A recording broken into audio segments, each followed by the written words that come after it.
Greetings everybody, Rhadamant here. Thank you for tuning in to the very first episode of the One Planet Challenge playing the Unity branch, which originally streamed live on Twitch. I spent about the first 18 minutes setting up the game, so if you want to jump straight to the gameplay, either fast forward ahead about 18 minutes or use the chapters to do so. This series is a result of putting up a poll. I was planning on playing Stellaris today, and I let my viewers decide whether it was continuing Centusion Imperium or starting a brand new series playing the Unity branch, and this won. Let's get started.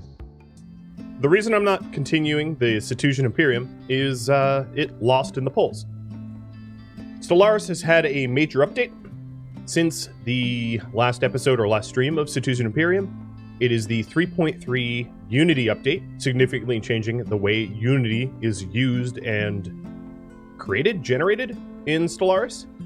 And I can't be sure that the previous Centusion Imperium save will even work well with the new update because of how different it works.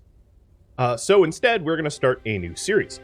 One of the settings of this new series is going to be predetermined a little bit because I believe Droidin, off the top of my head, was the one to propose that I play this in February and March, doing a one-planet challenge. So, as part of the series, I am also going to be a one-planet challenge, which is going to be pretty significantly difficult. With that said, I might not play on the hardest difficulty as a result, because, you know. Alright, we are going to flip these off and create a new empire. This will largely be left up to you. Now, with that said, there are some things I'd like to do. Certain government and ethics are going to be better at Unity than others. So, spiritualist is one that generates a lot more Unity than non-spiritualists. Or, alternatively, egalitarians that keep their factions happy gain a lot of Unity too. So, I'm going to have you all quickly, and I need to get my poll up, but I'm going to have you all quickly sort of throw this together. I'm also going to be streaming a little bit longer, because a lot of this will be the setup, so you get a little bit of extra Stellaris from me. What ethics should we be? Militarist, xenophobe, egalitarian, materialist, pacifist. Man, I'm trying to type out. It's not going well.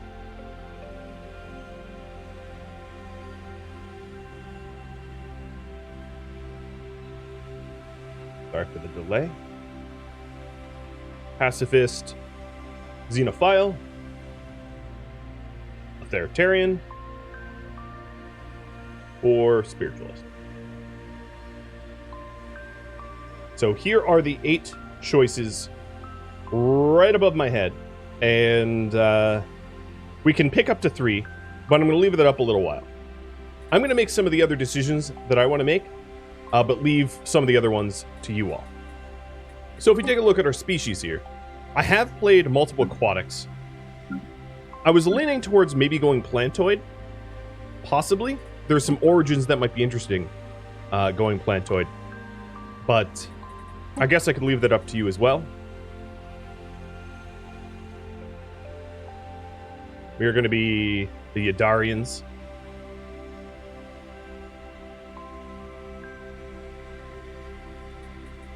And YD, I have no idea what our prefixes will be. We'll have you decide on the species type. Homeworld will also Yodarian Prime and Yodarian, because why not? City appearance will be left up to you as well. Origin may be left up to you, I'm not exactly sure, but I'll pick ones that make the most sense. Government and ethics, you're deciding on that now. Advisor voice will be left up to you. Empire name. We'll random that once it is chosen. A flag. Let's go with zoological and try to pick the most Yoda. This is kind of Yoda-like, but it's obviously a bull. Yoda, I don't know, buddy. What do you look like, dude? There is no puppy here. It's a bone puppy. Honestly, the paradox symbol looks kind of like a bony platypus or something. I don't know. Let's see.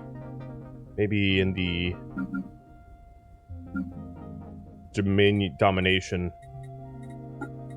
It's like little Yoda ears. Alright, this will be good. And we'll go with nice Twitch purples here for our colors.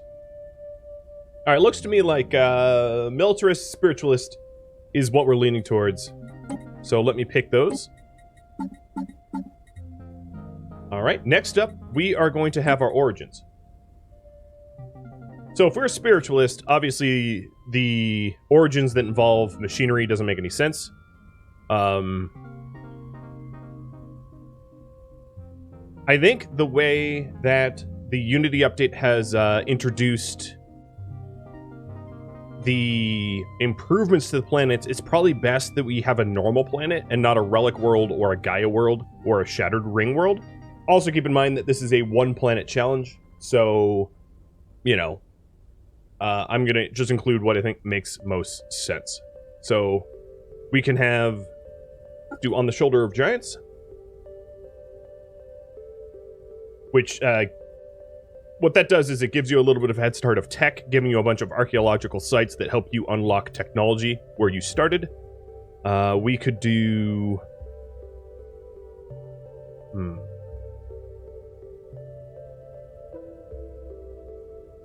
We could do Here Be Dragons. So Here Be Dragons is one where you start with a space dragon roaming your home system, and you sort of have to keep the space dragon happy.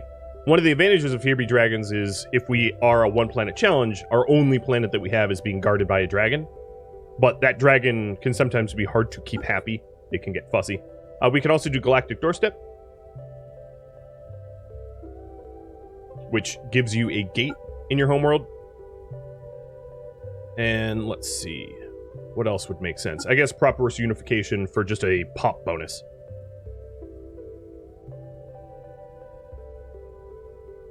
And I'll include Ocean Paradise again. If we have a single colony, Ocean Paradise has the advantage of being able to improve that colony significantly. I'm not sure if that lines up with the Unity benefits, but if it does, it works out. If it doesn't, it doesn't. Alright, so we have the governance and ethics. We are spiritualists, fanatic spiritualists, and militarists. That definitely means that we're going to pursue psionics. So that's already been predetermined. We could go Death Cult. Death Cult is a type of spiritual where they worship death, and they can sacrifice people, their mortal initiates, for extra bonuses. That's a possibility, but that introduces a lot of complexity that we might not want to go down that route. I might just want to pick something a little bit more easily manageable, considering that we're going to be one planet. So let me think about one planet here. Catalytic processing might be good for one planet, replacing metallurgists with catalytic technicians, which turn food into alloys. But no, actually, I'm going to turn minerals into alloys. That would be bad, because I think we're going to have an abundance of minerals and not an abundance of food, because our food is only going to come from one planet. Alright,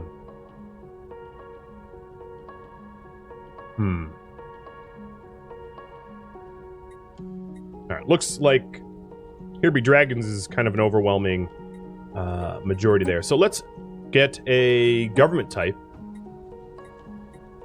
And we'll go with the oligarchic for extra faction unity gain. Can I play as lithoids? Yes, I could, as long as Ocean Paradise isn't selected up there. I could do lithoids. And I'll pull. So it looks like Here Be Dragons. Alright, let's go with species type. So, reptilian, avian,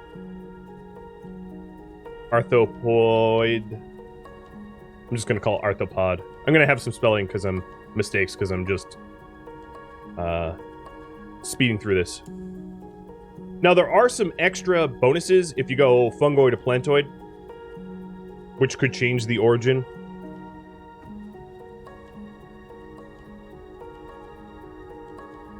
Necroid, aquatic. Did 9 options? Yes, 9 options do fit. So if you did choose something like Fungoid or Plantoid, it opens up some original, some different origins, which would be... It also unlocks some additional civics. I'm trying to think of the other ones that are unlocked additional civics. So if I change my appearance to like a Fungoid, we'll see some of that.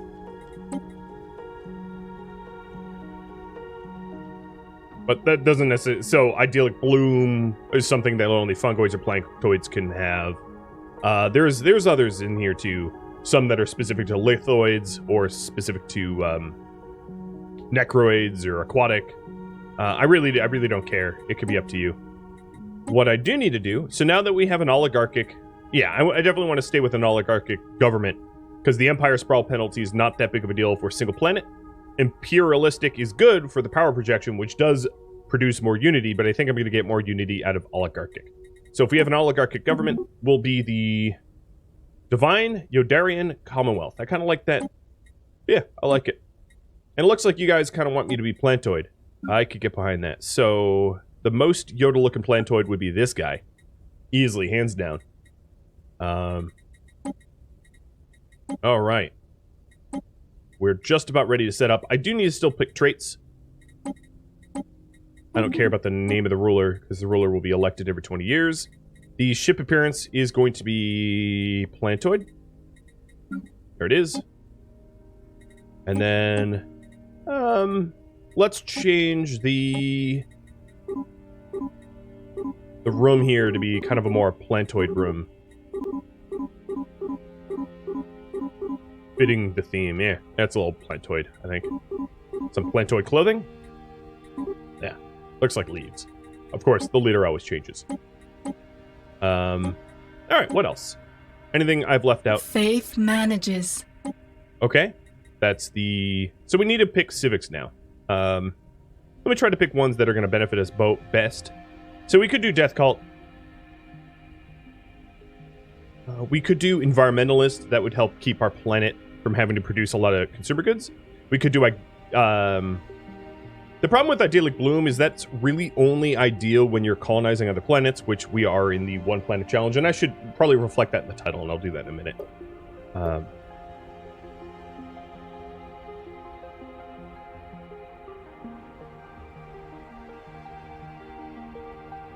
Let's see here.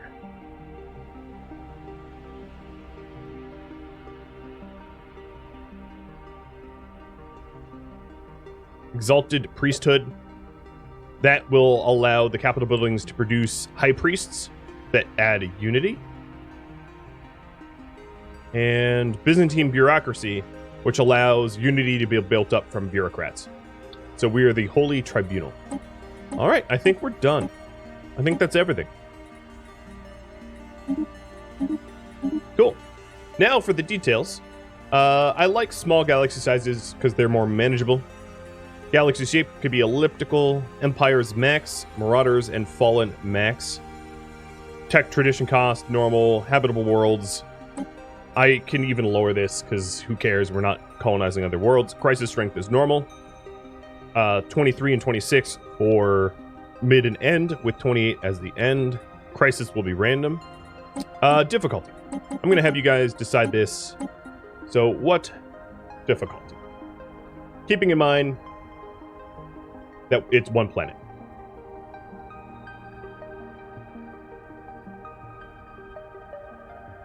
So we'll go with Ensign.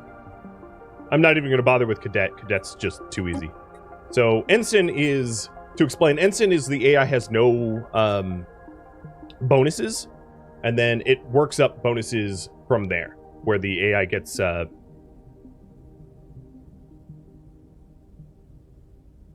extra sort of freebies. Commodore, Admiral, or Grand Admiral. I mean, I would do a Grand Admiral. I just don't think I'm going to win. So we'll have you decide on that. The scaling difficulty I'm going to have off. Scaling difficulty, when this is enabled, the AI bonuses from the difficulty settings scale up over time, starting at 0 and reaching a maximum at the endgame start year. Yeah, so that they don't start off with such a head start. I might turn that on depending on the difficulty that you all choose for me, but I don't think it's going to be necessary at Captain or Commodore. But we'll see. The air and aggressiveness will be normal. Empire placement will be random. Advanced neighbors will be off. I don't want advanced neighbors. Hyperlane, abandoned worlds, gateways, and wormhole pairs, all normal. Guaranteed habitable worlds. I'm going to turn... I'll leave it on 1. Because if I turned it off, I actually weaken the AI a little bit. Because they should be guaranteed worlds, I guess. Logistics growth ceiling. So I'm not going to touch this because it can mess with balance here. And then the reason I have Iron Man off is I'm not, Steam Cloud right now. Because sometimes Steam Cloud gets weird. And it looks like Captain or Commodore. So let's have a quick tiebreaker here. Between Cap and Commodore. And while you vote on that, I'm going to review. The ruler title here should be...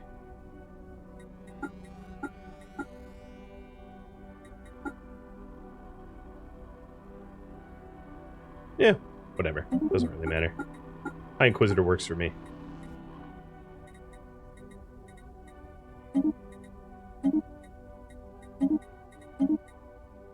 Alright, Commodore. So Commodore is sort of the medium hard. What difficulty was the previous run? I believe it was Commodore as well. But a lot of the challenges of the previous run weren't as a result of its difficulty. It was as a result of bad luck with the hyperlane density. So oh, hold on, I screwed up. Yep. I screwed up a little bit. I was supposed to get Here Be Dragons as our origin. At least I noticed that day 1. There we go. Here Be Dragons. So I'm going to update the title now. One Planet Challenge as Plantoids. Cool. Oh, and species traits. Yeah, thanks. So, let's see. Non-adaptive won't really matter because we're not inhabiting anywhere else. And that also means that sedentary wouldn't matter, so those are 2 good negative traits to take.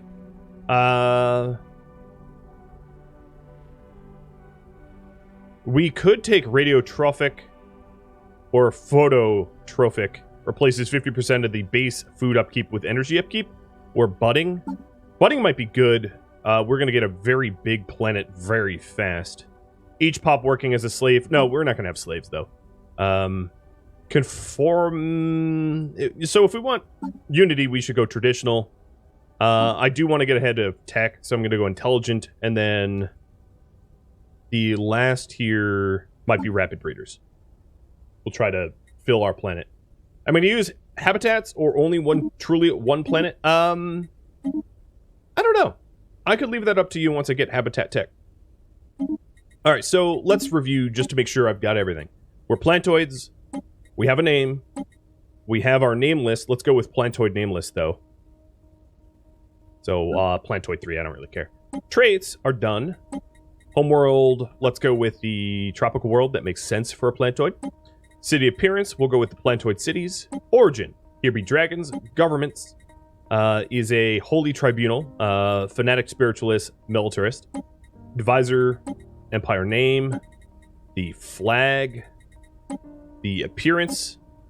And the ruler. Yes, everything looks good. And all these settings are correct, including our Commodore. And yeah, I'm not going to worry about the habitats now. I'll have that decided later. So here be dragons. We have always known the dragon. It has graced the skies above Yudarian Prime since time immemorial.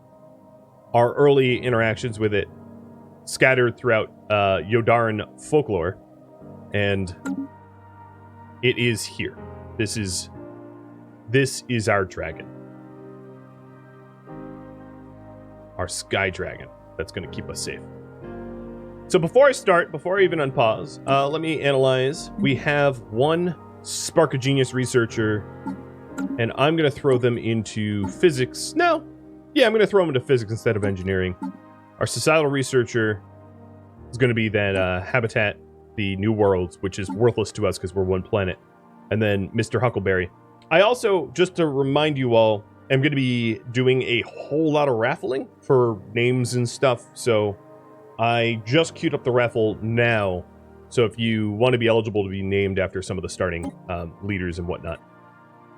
I could also describe some of the initial changes to Unity. So one of the initial changes to Unity is monuments here don't require workers wherever my monument is. The Autocathon monument increases the Unity from jobs, but actually doesn't produce Unity itself, other than 1 per Ascension perk that the Empire has taken, which we have taken 0, so that doesn't give it to us. Another thing that you might notice is that leaders require Unity to recruit. What that means is that you can't cycle leader traits very cheaply and easily really early on by selling stuff for energy credits and hiring a bunch of leaders. You just have to, it's luck of the draw. Basically, you're just stuck with the leaders that you have. So we did get 1 Spark of Genius, and let's pick. For our Spark of Genius physicist, we'll go with additional physics research. For Viola Oak, who's going to be renamed, we will go with more societal research, and for engineering, more engineering research. Just have them do their stuff better. Does the Sky Dragon have a name yet? I think it's just called Sky Dragon. I don't think you... Oh, Rosgar of the Endless Flames. That is his name. Okay, cool. That'll work. So, taking a look at our trade lanes, we are near the Galactic Core. And I'm going to take my scientist who happens to be a roamer, which is great, because they'll survey faster. And it looks like here is going to be a bottleneck, and obviously out this way. So I'm going to go to this bottleneck here, and I'm going to get a spare science ship basically ASAP. Keeping in mind that I don't have enough Unity to employ one. I actually don't have puppy treats. I was very rushed, so I'm going to refund that for you. But I can at least give him a pet or two.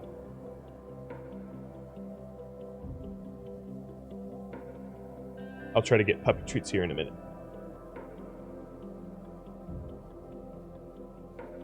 I could do a hydrate. So, if we're 1 planet challenge, we're going to want to try to get as much territory as possible so that we can exploit the resources of those map tiles. Ugh. Nothing like filmy coffee, right? Ugh. You hope I get the survey again? Yeah, I hope I find the mineral bot headquarters or whatever they call it. I forget the formal name for the mining robot HQ, but that would give me the surveyor. So, what is the size of our planet? It's going to be like a 20. Oh man, I spilled coffee everywhere. Alright, so we got that going. Let's have our construction ship build the station over GR, whenever that's called. And in about a minute, I'll start to do the raffles.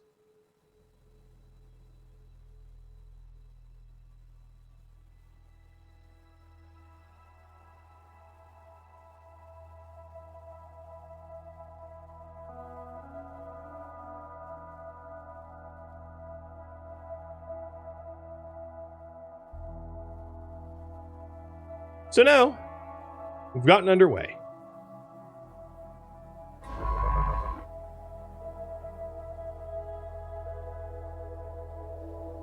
As far as my capital is concerned, we do have we started with 2 temples. And the temples are priests that turn consumer goods into Unity and amenities. We don't have a ton of amenities, but it is feeding us a good amount of Unity, which is good. Construction complete. And there we go. That's the mining station. So let's get the construction ship in orbit around the research station so that we can get that going. And here you go, puppy treats.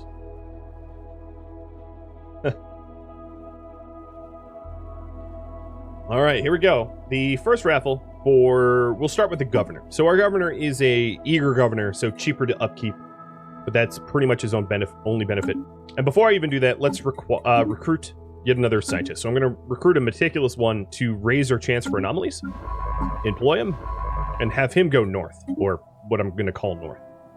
And the governor, I have no idea how to say your name. Dawam. Oh man, that's a name. But congrats, and let's just keep rolling this.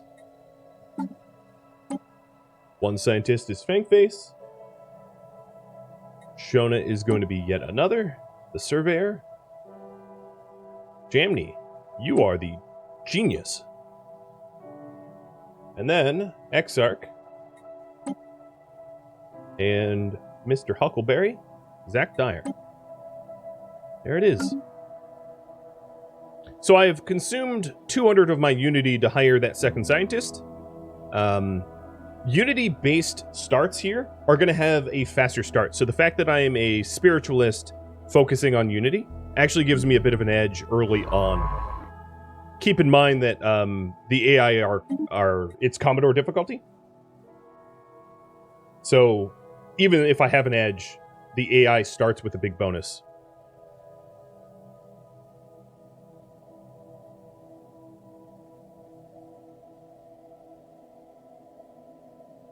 I'm just updating the title to reflect that.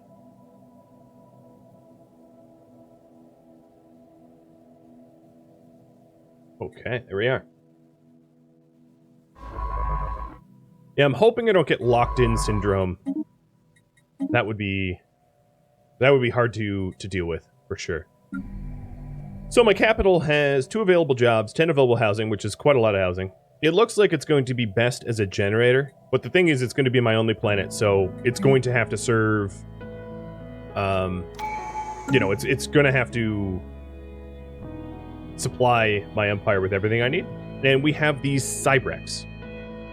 That is our precursor Situation log updated. Okay, well that's could be better, could be worse.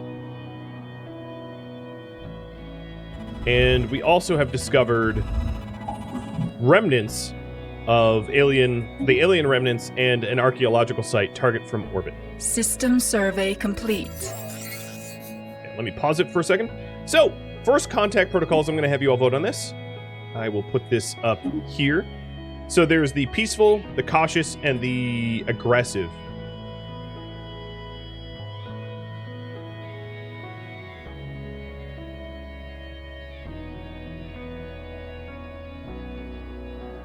And that will be up to you.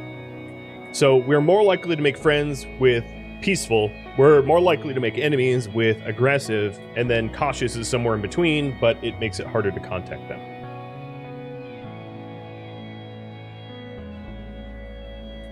And the choice will be left up to you.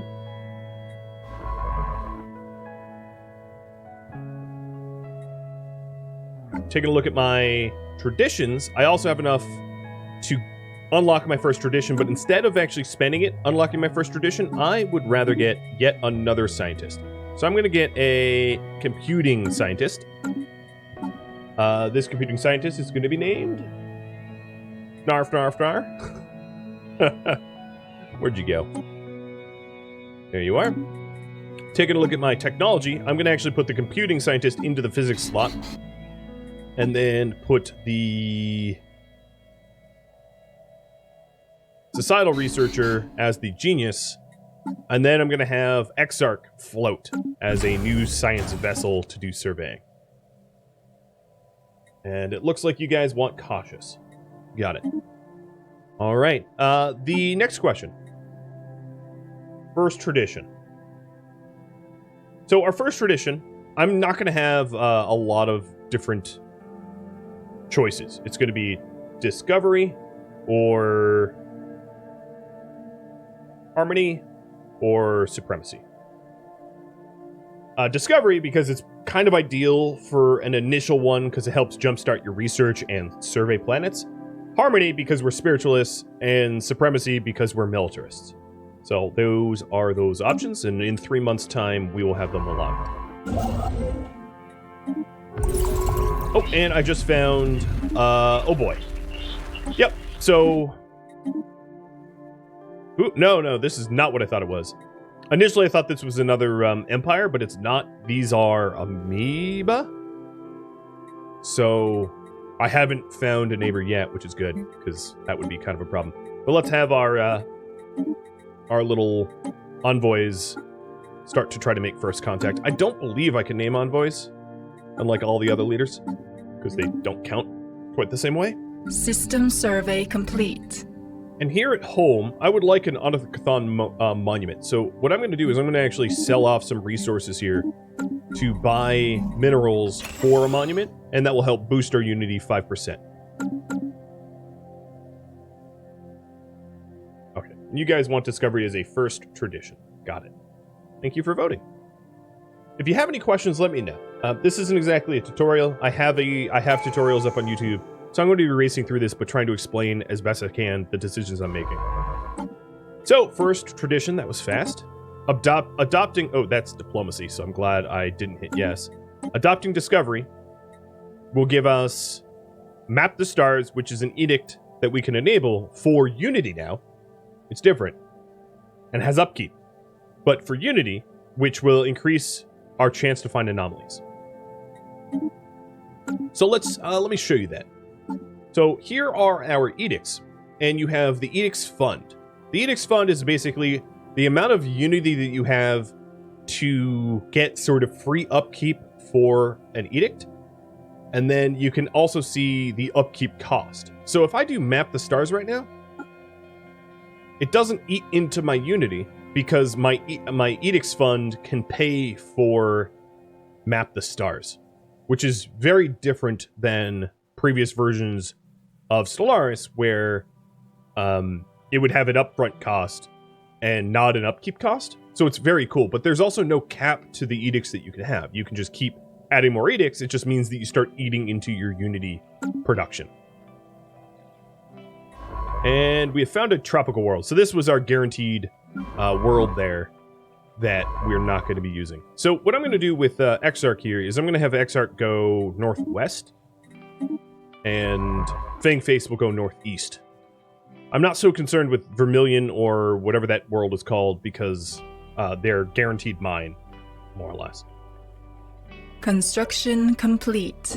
My construction ship is done, so I'm going to start adding Focal to our territory. The other thing I might want to consider is... Ooh, look at you, Sparker Genius. I might want to consider trying to get an archaeologist or someone that can start to dig up the archaeological sites.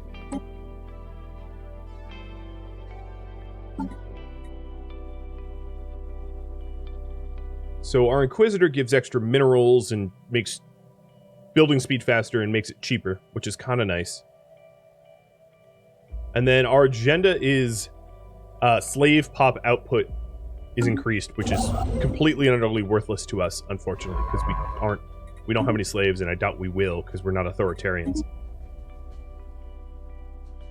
Can I make that planet a vassal? I haven't met anyone, so I could give it.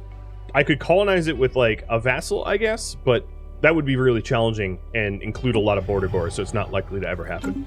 What you can do as a spiritualist is you can terraform it into a Gaia world and then consecrate the world. So the other planets aren't worthless, they're just not colonizable because we're doing one planet challenge. So it's possible to consecrate this tropical planet sometime in the future.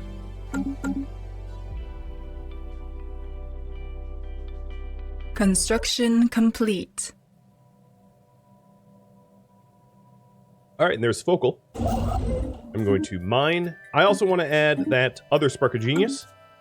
So I think what I'm going to do is go here, and Zach Dyer, you're going to be pulled out of engineering research and replaced with Glitch BB. Hey, Glitch. And then Zach, you're going to be given a ship, and you're going to be an archaeologist for a bit, unless I need you back at HQ. So living metal is a really nice thing to find. I'm not going to be able to use living metal for a very long time because it takes a lot of research to incorporate living metal into your ships. System survey complete. But it's neat that I found it. System survey complete. And Obnal, is surveyed, so we'll just keep going out to wherever this leads us as fast as we can. So, Focal, what is your name? Your name is 88 Jack. Done. Okay, we do have an idle science ship, so you need to get moving. You're meticulously lazy. It'd be good if this whole blob of stars could be owned by me. That would be kind of a deal. I don't think that's likely. And actually, I think initially, Zach Dyer, I'm going to have you survey before start to do the archaeological site. This archaeological site has a little bit of a high difficulty, so it'd be good if you leveled up first. So there's 88 Jack and the energy credits that we're getting from 88 Jack. Habitable world survey? Sure. Situation log updated. And back at home, we only have one available job, so I am going to need to start to employ additional people. I would like an alloy foundry. We're only missing 10 minerals for that, so let me build one of them. One of the things that is different in this version of Stellaris compared to previous versions, let me point it out in just a second, is the sort of projection. So power projection is a way where you use your navy and your observed force to increase your influence. So my influence is going up by 0.25 a month because of power projection. So there's actually a reason to have a relatively large standing armada because it gives you additional influence early on. So that's something else that I'm going to want to invest in. Selling off all of my excess resources to build as many ships as I can so that I project power, oddly to no one because I haven't met anyone else, but I project power in the galaxy. Large armada is always good, yeah, especially when you're a militarist. Probably the best way to win a one planet challenge, which is what I'm doing. Okay. An alien empire now speaks to us in the language of the divine. Nice. Is to have a lot of vassals and tributaries, so that even though I only have one planet, my empire is large. But large because I control others. And here we go. New tradition. So let's get to Boldly Go, which increases the survey speed. And that'll allow us to ping these worlds more quickly. I'm holding left shift, if you're wondering, to queue up surveying. I would really like to lock down this bubble if possible. For me to do that, I need to get a construction ship going north, though. I don't exactly have the influence to do that at the moment, so as soon as if I ever get an abundance of influence more than I have the ability to spend it, I'll roll out, you know, just about ready to roll out a new construction ship anyway. Construction complete. Okay, there's another one. Now, it's entirely possible that this was a start for another nation, and I'm not going to be able to absorb this star system. Are Federations any good these days? Yes. Yes, they are. They're very, very powerful tools to throw your weight around. And Obnal... Anomaly found. You need a name, don't you? So, Mr. Oak. Sweet. So the precursor events of the Cybrex is not super helpful for who I am and what I'm doing. There would have been a way to game the system. Construction complete. But given how fast I found the first Cybrex artifact, I don't think it would have been possible. So if you're wondering, there is a what is it called? Zebran? I'd have to look it up. There is a precursor chain that is for spiritualists specifically, but the problem is you only get that precursor event by surveying colonizable worlds, which in my galaxy type, I'm not going to find very many of them. So there is an achievement linked to that if you don't have that achievement, one of the ways to go about it is when you start a new world, you only survey colonizable worlds exclusively. And that's the way to get the achievement. It is the... let me figure out the name of the achievement for you all. Oh man, I'll figure it out in the background. Anomaly found. I thought it was like Zebrin. Maybe someone in the chat knows. I'll have it memorized. But in either way, I realized that I was going about trying to get that achievement for a very, very long time incorrectly, because that precursor chain only starts if you survey colonized planet or colonizable planets, habitable planets, and that's not something that I was doing. So I've been ignoring the anomalies so I can survey as fast as I can. What's the goal of the System Civ? survey complete. Survival. I mean, I don't really know. We'll have to figure it out. Maybe it will be Galactic Emperor. That's always a possibility.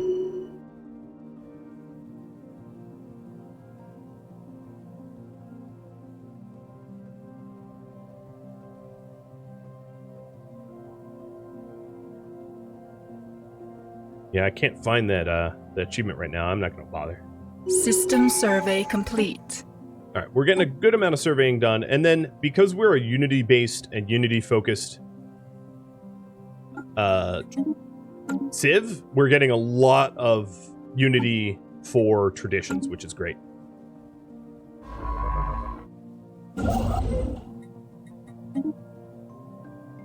And now we have Idilmar, and I'll be ruffling that off in just a second. Anomaly found. All of these anomalies I'm ignoring so that I can survey Anomaly faster. found. Oh my god, there's so many of them. Stop. System survey complete. A lot of these anomalies are also a result of the map the stars. So if I wanted to get research subsidies to increase my researcher output, I would then have to pay with the Unity upkeep. Should I enable, or yeah, let's ask it that way. Should I enable research subsidies? Yes, but only when I am done with Map the Stars. Yes or no?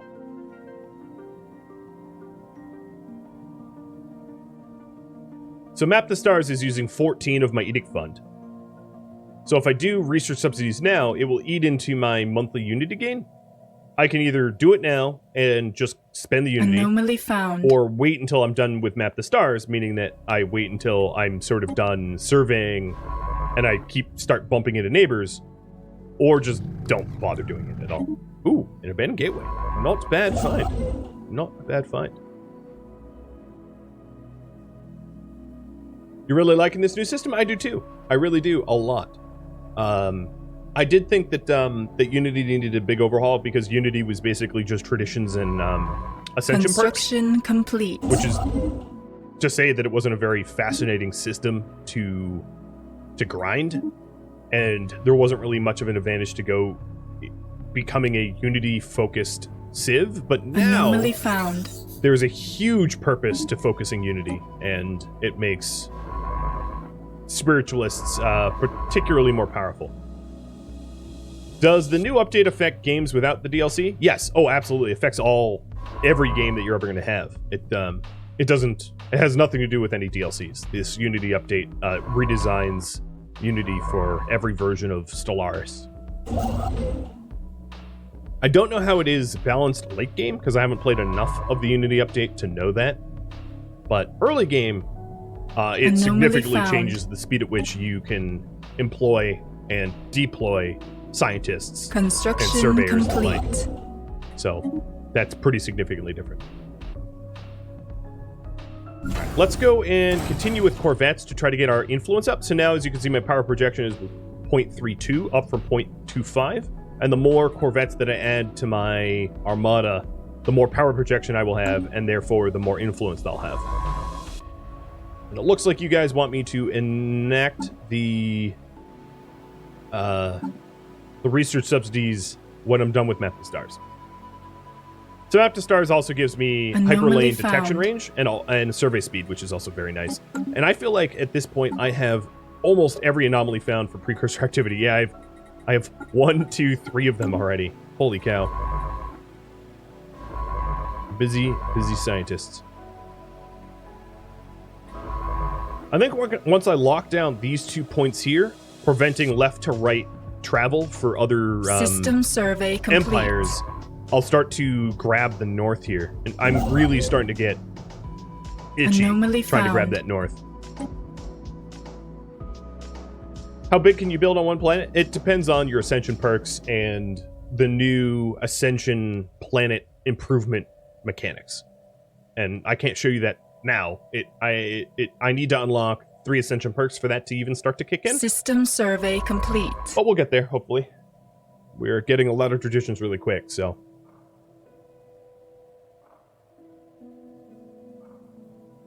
It also depends on how much Commodore kicks my butt. System survey complete. System survey complete. Okay, 3 more influence. That should be in 15 days.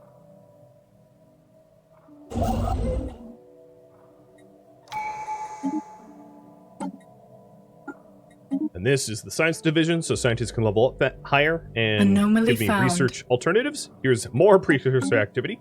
Holy cow. So if you're wondering, for those that are wondering about Commodore, Commodore gives the AI 50% more resource from jobs and stations, makes ship upkeep 20% cheaper, makes starbases 20% cheaper, makes resettling their population 50% cheaper, gives them an extra 10 stability on every planet. Weapons damage goes up by 40%. Armor and shields also by 40% when attacking spaceborne aliens. And then the in-game crisis gives them 120% armor, shields, and weapon damage bonus as well. Pretty big bonuses for being AI in a Commodore game. So I don't think that my goal is going to become Galactic Crisis, but if I was, the AI would have a huge combat edge on me. So System survey complete.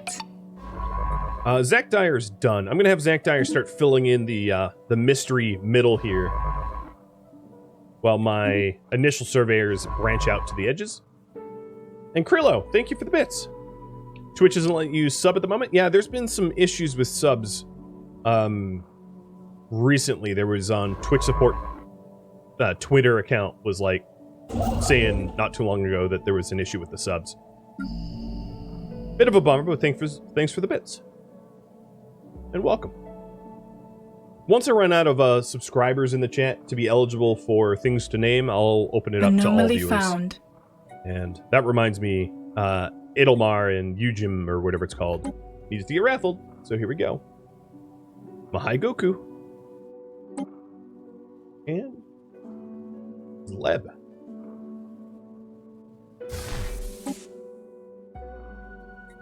Construction complete. Oh, why can't I build... Oh, because the... Precursor? Oh, I just lack the energy. Oh, the minerals. Yep, that will do it. Can't gift subs either? Just relax.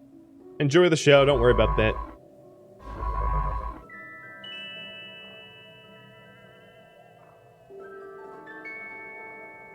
Can the AI become the crisis? I believe so, yes. Anomaly found.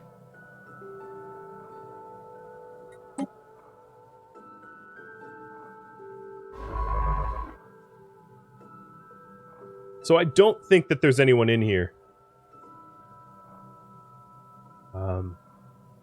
Galactic power projection is up. Let's keep pushing it. 3 more ships. And sell off our extra food. Construction and consumer complete. Goods. For more Corvettes.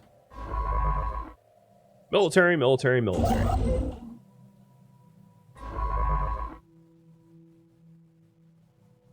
I could have more science vessels to deal with anomalies. You have to also realize that I pay upkeep for them in Unity now. It's not energy credits. So the more scientists that I employ, the fewer traditions and ascension perks I will get. Anomaly so it's a careful found. balance. I have a lot of scientists right now that are wandering around. I have 4 of them. And the plan is essentially like blowing up a balloon. You blow up a balloon until you expand as far as you can, until basically you start bumping into neighbors, and then all of those 4 scientists will then fill in the anomalies once I find the edge of the balloon. Yes, all leaders cost. So it's 2 unity per leader. And then another significant thing is there is no admin capacity. As you can see, Empire Sprawl is gone. Admin capacity is no longer a thing. So it's really, really important to try to keep things running efficiently, because if you super sprawl out, your unity and research gain drops as a result. And I'm not experienced enough in this current patch to even know how to counter that yet. Anomaly found. Wow, there's a lot of trade value here. Dear Lord, what is this, like just golden nuggets of System it's all survey ice? complete.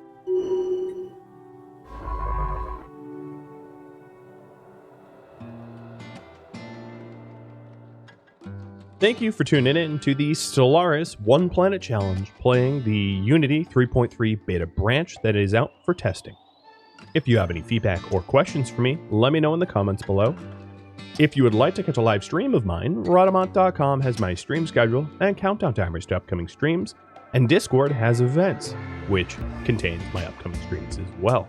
Links to both can be found in the description of the video. Thank you so very much for watching. A special thank you to my Patreon patrons and Twitch subscribers for supporting the channel, and viewers like you, which like, subscribe, and comment.